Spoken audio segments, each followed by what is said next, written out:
xibaar yu wér te wóor ca tàng-tàng ba abonnez-vous pour ngeen di mën di jot suñuy vidéo. daleen ak jàmm seen chaîne bi di Buzz 221 HD kii di Youssoufa Mbaye ñu gën koo xam ci Yu Bongo di ki nga xam ne moom moo fi yoon Sonko mooy Diomaye ci élection présidentielle 2029 yi ñu daal di génn démb daal dinañ koy teg loxo ci kanam yoonu réewu Sénégal di ko toppee trafic de migrants ak trafic de visa. coow loolee nu mu demee moom mooy que ne ci frontière réewu Sénégal ak réewu Mauritanie foofu lañ daal di tegee loxo benn nit bu yoo ci turu Moustapha Diop nag dañ koo daal di fekkee benn carte séjour belge bu mu yoroon te carte séjour boobee carte séjour bu faux la maanaam baaxul dañ koo daal di falsifié waaye tamit fekkee woon nañ ko tamit ak benn billet concert bi nga xam ne kii di Youssou Bongo moom moo ko waroon a daal di animé ca biir Espagne si li ni mel nag kookee di Moustapha Diop moom ci wàllu boppam moom moo xamaloon enquêteurs yi que ne benn waay bu uyoo ci turu Moustapha Aydara moom moo ko daal di jébbal carte de séjour boobee ba noppi daal di koy xamal que ne bis bu demee ba àgg Espagne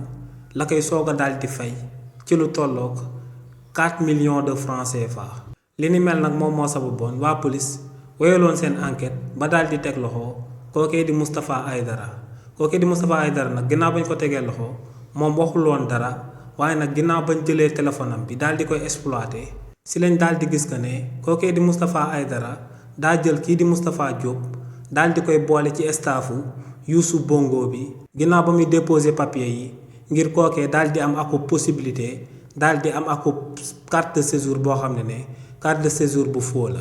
li ni mel nag moom moo sababoon kii di Youssou Bongo moom it ci wàllu boppam ñu convoqué woon ko woon ci mbir moomee te tamit si li ni mel kii di Youssou Bongo moom ginnaaw ba ko enquêteurs yi di daan déglu da leen a xamaloon que ne moom laalewut taqewut ci mbir moomee waaye nag kii di Moustapha Aydara moom moo ko daal di contacter daal di koy yëgal benn concert bi nga xam ne da ko war a daal di tëgg ci Espagne te ne tamit kii di Moustapha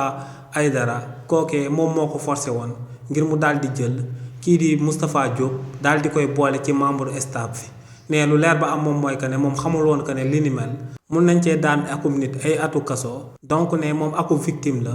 ndax liñ ko doon defloo moom xamu ko woon. li ni mel nag teewul kii di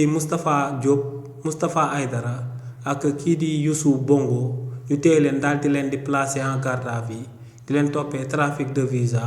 ak trafic de migrants.